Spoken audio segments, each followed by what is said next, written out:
99.99 लोक ह्या सीझनची वाट बघतात.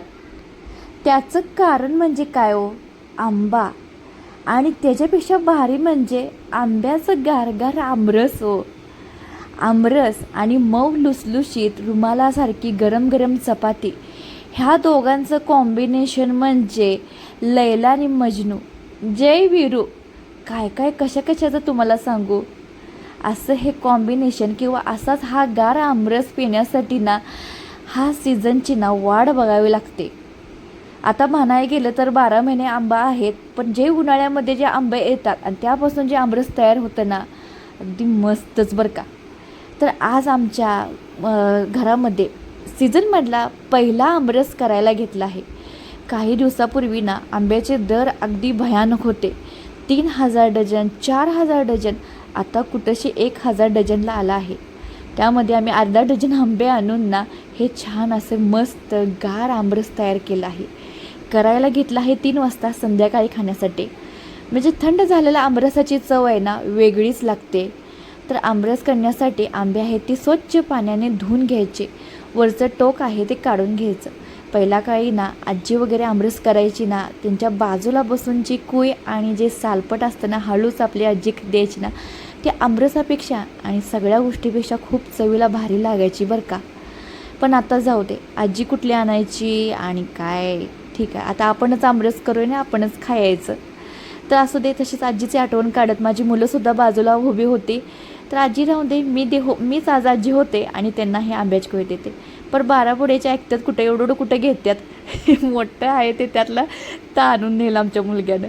म्हटलं आणल्या तर 6 आंबे आणि त्यातले ने म्हणजे आमरस किचकं व्हायचं. त्यांना हकलून लावून दिलं आणि लगेच मी इथं आमरस करायला घेतलं. तर गोड मस्त होते बरं का आंबे. आणि आमरससुद्धा जास्त साखर घालावी लागली नाही, थोडेफार साखर घालायला लागली. आंबा मुळातच गोड होता.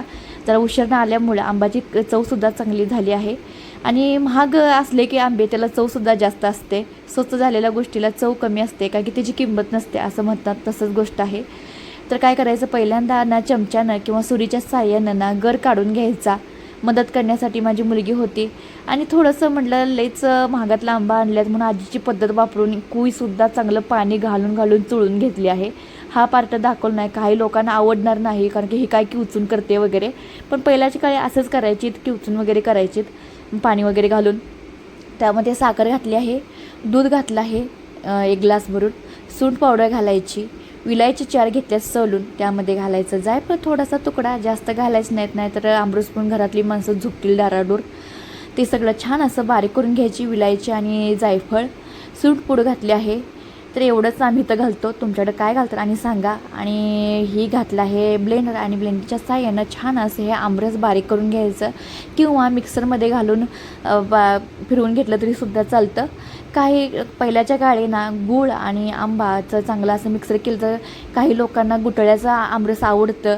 त्यातही नवीन फॅशन झाली आहे, मिक्सरला बारीक करून खायची, दूध घालून खायची आणि चांगली म्हणजे लोकप्रियसुद्धा झाली आहे. पहिल्याच्या काळी कसं असायचं, आमरस करायची खेडेगावात, पोळ्या करायची, भजी करायची, पापड तळून ना माणसं बोलवून खायला द्यायची.